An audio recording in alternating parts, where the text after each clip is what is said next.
ఇండి క్రైస్తవ కూడిక గృహం సంఘ సభ్యులకు యేసుక్రీస్తు నామములో శుభములు. యెహోవా మీకు దురుకు కాలమున బెదకుడి, దినములు చెడ్డవి, సమయమును పోనివ్వక సద్వినియోగం చేసుకొనుచు మరి ముందుకు సాగాలని బైబిల్ సెలవిస్తా ఉంది.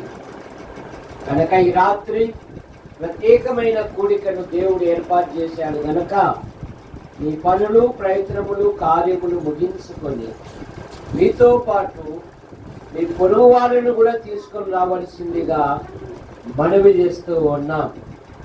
పరిశుద్ధ గ్రంథము ఈ విధంగా సెలవిచ్చుచున్నది.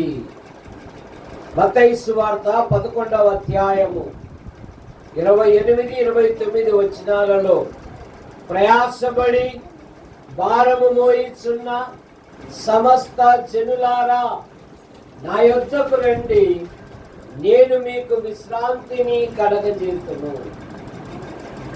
భూమి మీద మానవుడు అనేకమైన భారములు కలిగి ఉన్నారు.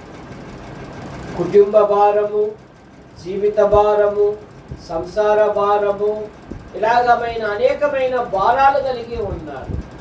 అన్నిటికన్నా మించిన భారము పాప భారము.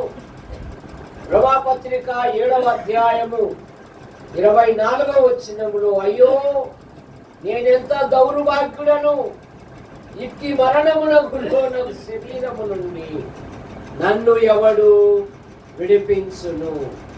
మానవుల పాపముల నుండి, మానవుల దోషముల నుండి, మానవుల అపరాధముల నుండి భూమి మీద ఎవరు విడిపించలేరు.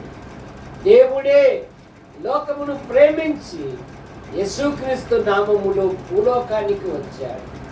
కారణం, రక్తము చిందింపకుండా పాపములకు క్షమాపణ లేదు గనక మానవుడు పాప నివారణ కొరకై జంతువులను, పక్షులను బలిగా అర్పించుతున్నారు.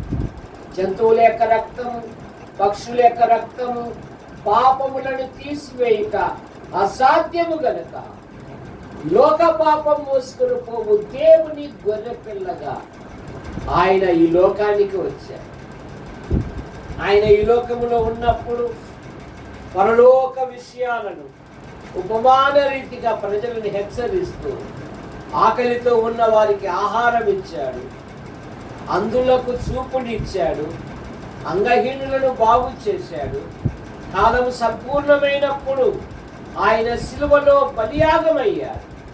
ఆయన అంటున్నాడు, ఆ పరిశుద్ధుడైన దేవుడు మన పాపముల కొరకు, మన దోషముల కొరకు, మన అపరాధముల నిమిత్తమై ఆయన సిలువలో బలియాగమయ్యాడు.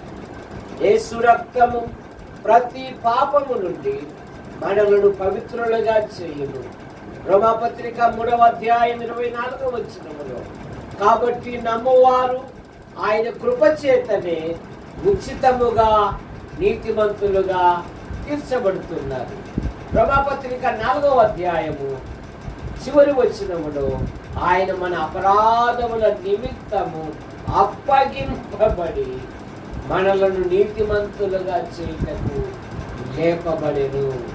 కనుక ప్రియుడా, ఇట్లాంటి మాటలు వినడానికి ఇప్పుడు ప్రత్యేకమైన కార్యక్రమం జరుగుతుంది. కనుక మీతో పాటు మీ పొరుగువారిని కూడా తీసుకుని రావాల్సిందిగా యేసుక్రీస్తు నామములో మీకు మనవి చేయుచున్నాం.